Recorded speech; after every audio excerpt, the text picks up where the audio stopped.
They came on dreams, the immigrants, to build a nation. Observe the laws of Canada and fulfill my duties as a Canadian citizen.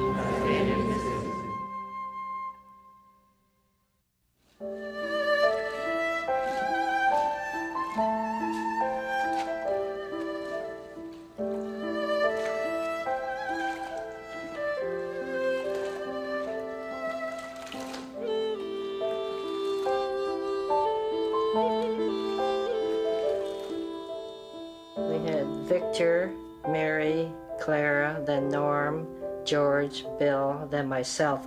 Esther was the 8th. 4 boys and 4 girls. I found his name in some musty old books in the City of London archives. Lem Wong. He'd come to Canada at the turn of the last century, the same year as my grandfather, Quang Loc. Lem Wong started out scrubbing the shirts of miners in Sydney, Nova Scotia. 50 years later, he's working behind the cash register of his restaurant in London, Ontario. Some would say that's not much of a journey, but Lem's success was measured by his character, the love for his children. They grew into draftsmen, businessmen, doctors, lawyers. He laid the foundation for a new generation.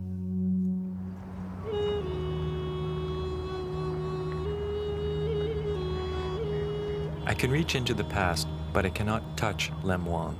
I can only guess. I can only follow the contours of our shared experience.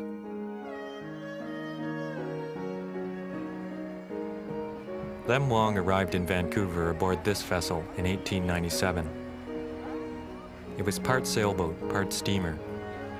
The officers were white, the crew Chinese. The trip from Hong Kong took him 3 weeks, and Lem Wong traveled steerage. They say he left China because his father gambled away the family fortune, leaving his widowed mother destitute.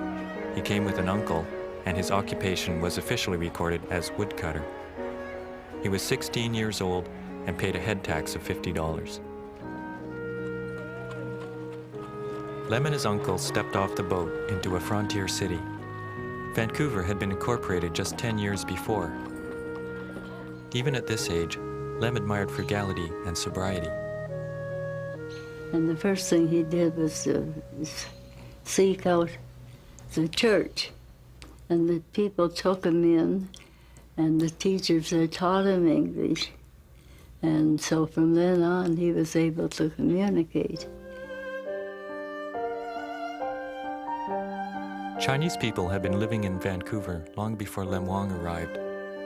They grew vegetables, cleared land, and worked the shingle mills and salmon canneries. Lem and his uncle learned the laundry trade.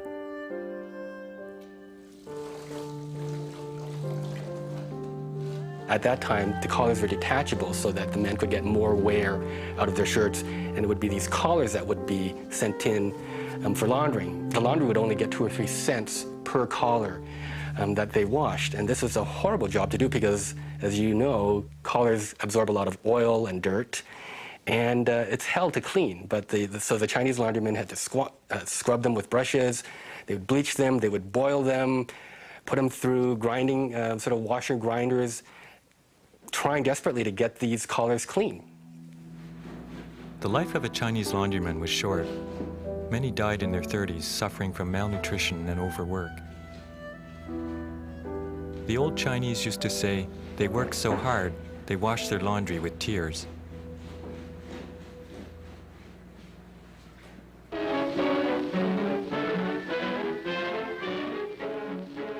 Images from popular culture clearly show the fear and misunderstanding of Chinese people.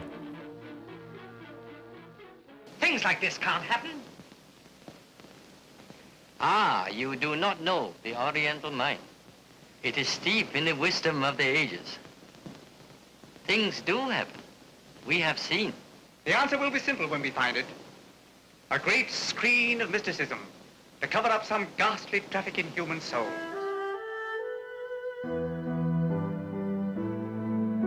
Chinese Canadians were portrayed as being lazy or morally corrupt. Yet at the same time, they were accused of mysteriously competing with white workers.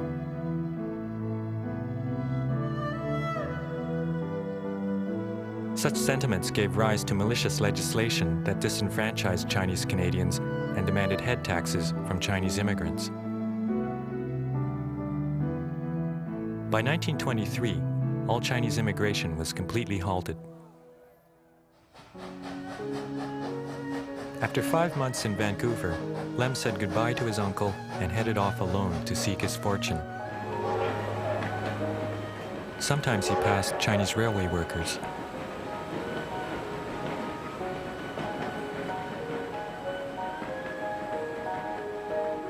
Typically, he went as far as he could go, traveling from the Pacific to the Atlantic Ocean.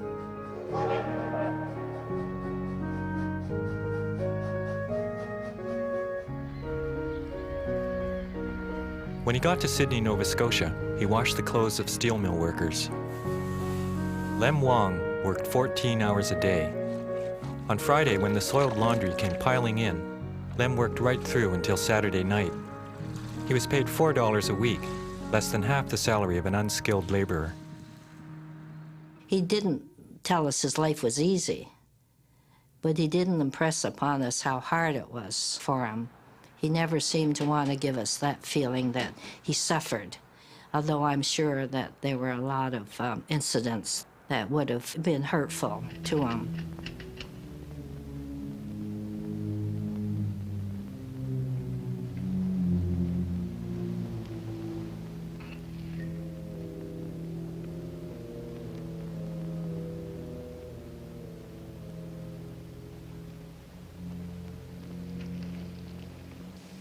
You're being watched. Ah, When you and Clara graduated from medical school, there was a story in the paper. And then we got this letter from this, don't even remember his name, from Spring Hill, Nova Scotia, with the picture of Dad and the bicycle, saying that he had met Dad when Dad wanted to be a 6-day bicycle rider, and there was this bicycle. This is the earliest photograph of Lem Wong. Only 5'1", his compact frame is deceiving, for this is a young man with stamina and determination. In the 1890s, 6-day bicycle races were all the rage. The races were brutal tests of physical endurance. Although he was never a champion, Lem Wong did take home prize money.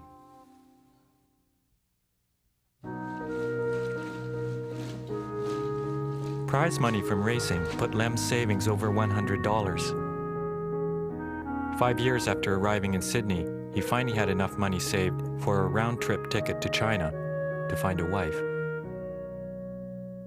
They had an arrangement for him to marry this girl, and he went through a village and he saw my mother. And once he saw her, he said, "That's the one for me." So he went home and told his mother he wasn't going to marry the one they had chosen for him. And she says, "Oh, you can't do that, we'll lose face." So he said, "I just said I won't get married then." And so they broke down and he married my mother. To reduce the Chinese Canadian population, laws were created to hinder Chinese women from immigrating. My mother couldn't come in unless my father was a merchant. And to become a merchant, you had to sell services over the counter. You couldn't be a laundryman or own a restaurant. Undaunted, Lem satisfied the letter of the law. He opened a poultry store, and when that failed, he finally succeeded with a fruit and vegetable store. And qualified as a merchant and brought my mother out. And at that time, I believe the head tax for women was something like $1,000, and he never could have been afforded to pay it. For some reason, she had her feet bound, and that meant in China that either you had a lot of money, and which they didn't have, so she must have had some other quality that they felt was worthwhile binding her feet, because that was a sign of esteem. Which now has been outlawed in China for many years, because it was a very cruel thing to do. Oh, it was pathetic to watch her walk. shuffle.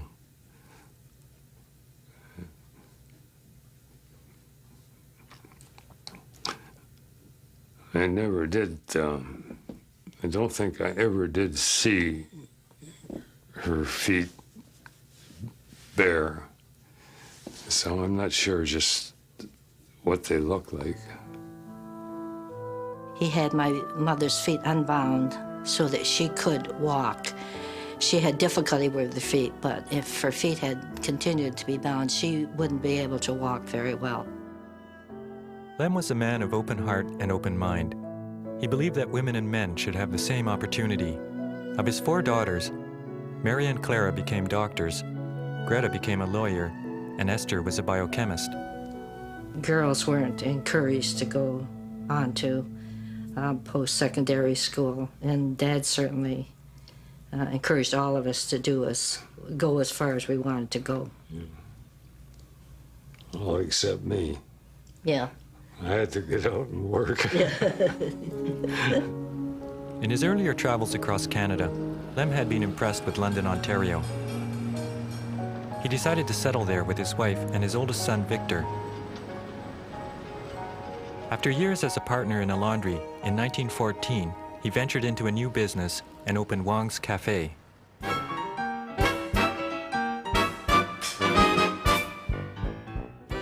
Wong's restaurant was double the size of what you will see today. The premises here, of course, is being changed over here.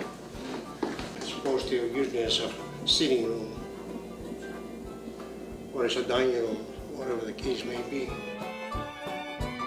There was linen tablecloths on the tables. They had silver cutlery, teapots, cream and sugar, things like that, and finger bowls on the tables.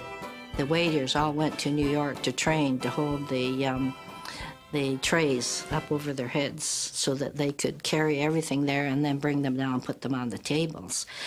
And of course, I was too young to know any about this, but that was the heyday of the restaurant.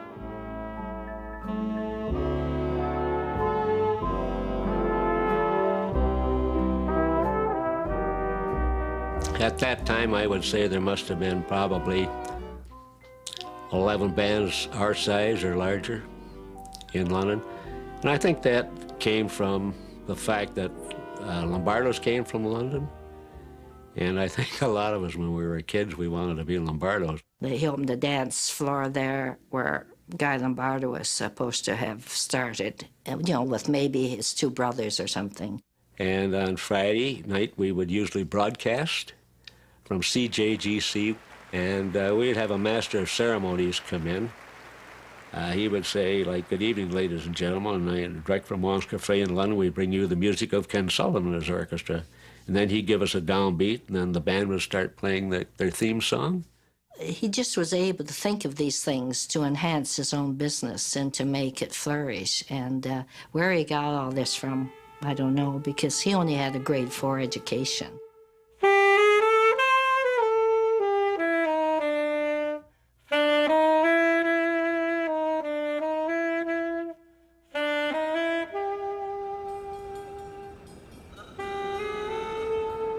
I always remember New Year's Eve at the restaurant. It was always booked up. I was the cashier then. Nobody got in and out without paying when I was there. On the cash at the head of the stairs, I remember that, yeah. Where you paid your bill, and Lem would come out and greet you as you came up, of course. He always remembered their names, their faces, and greeted them with open arms right at the door and escort them to the tables.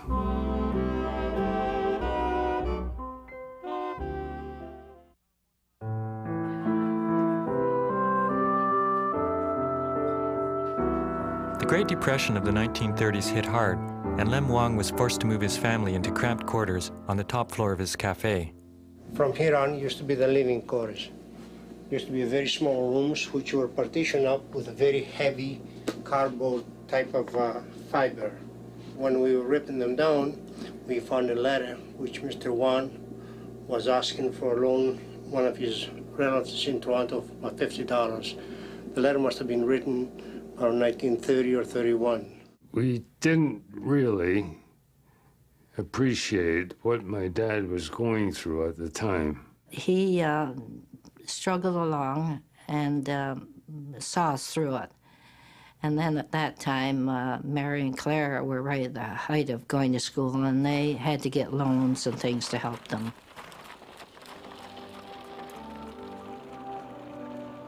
On Christmas Day, organized by Reverend Beatty in conjunction with the Salvation Army, he would arrange with Dad to cook and serve a full-course turkey dinner with nuts, pudding, the whole bit. The single men couldn't get any welfare, so this was a dinner for single men. And they used to come in on the hitchhiking on the rails and everything into London. Lem was a man of uncompromising principles, fiercely just. He insisted that the homeless be served the same menu as his paying customers. It was an awful lot of work.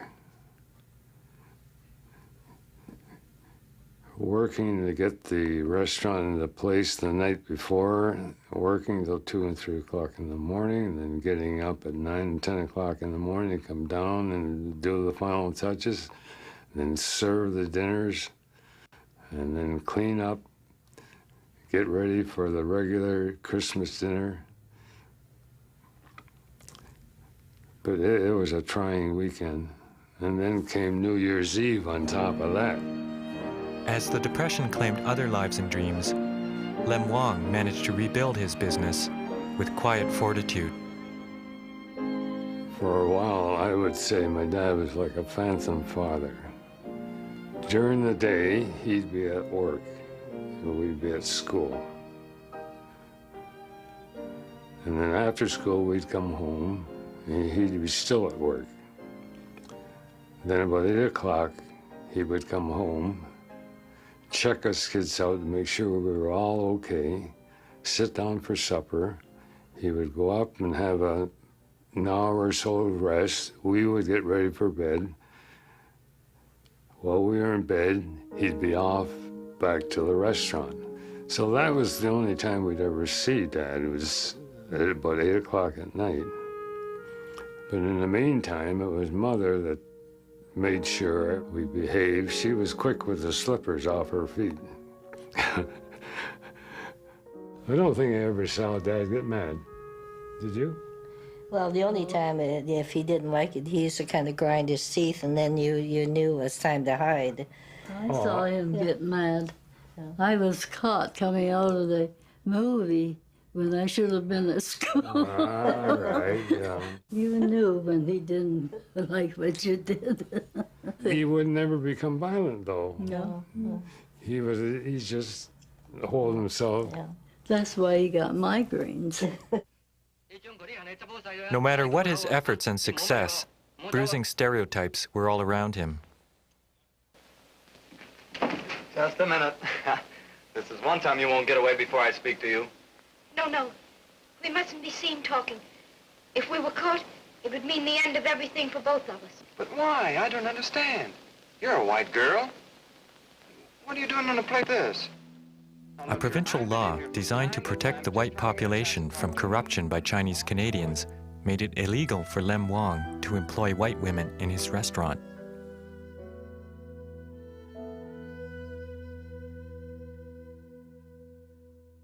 On parade at number 1 Repat Depot are a group of Chinese Canadians just in from the Far East. Specially trained for secret work behind Jap lines, they are interviewed by the Canadian Army newsreel. How do you fellas like this cold weather? Suddenly, the world changed. The faces of Chinese Canadians were now heroic. Well, just what were you fellas doing down in India? These boys are all in wireless and signal work, except Corporal Lee here, who's trained in demolition work. During the war, when some of the Japanese were sent inland, and I remember him telling me about meeting some sitting on the, church lawn, and he went up to speak to them, and they weren't allowed to sit in the main part, and they weren't allowed to sing in the choir. And I think Dad spoke to the people at our church because he didn't think that was right, even though the Japanese were enemies at that time with the Chinese and Japanese. But he didn't think, you're a Christian, you accept everybody, and you treat them equally. Now, well, just exactly what's this flash then? Although the majority of these Canadians were denied the vote, Lem's sons Bill, George, and Norman served in World War II and wore their uniforms proudly. At least you all speak Chinese. Why, definitely. What the dickens does that mean? Merry Christmas and a Happy New Year. The war was over and I was on the way home. I would be coming home. He wrote and said he had another restaurant ready to go. And I wrote back and said, Dad, I don't want any part of a restaurant. And I guess I broke his heart. Norm became a draftsman. Lem's number 1 son, Victor, joined him in the new restaurant. Lem and Toy Wong both lived to their 98th year, doted on by their children and grandchildren. There is something completely unwavering about Lem Wong and his determination to better himself. The humiliations meted out to Chinese Canadians of his generation never seemed to make him bitter or twisted by anger. Instead, they only served to heighten his sense of principle. Whether something was Chinese or Western didn't seem to matter to Lem Wong. What mattered was what was right or wrong. He always used to say, "You should take only the best of both worlds."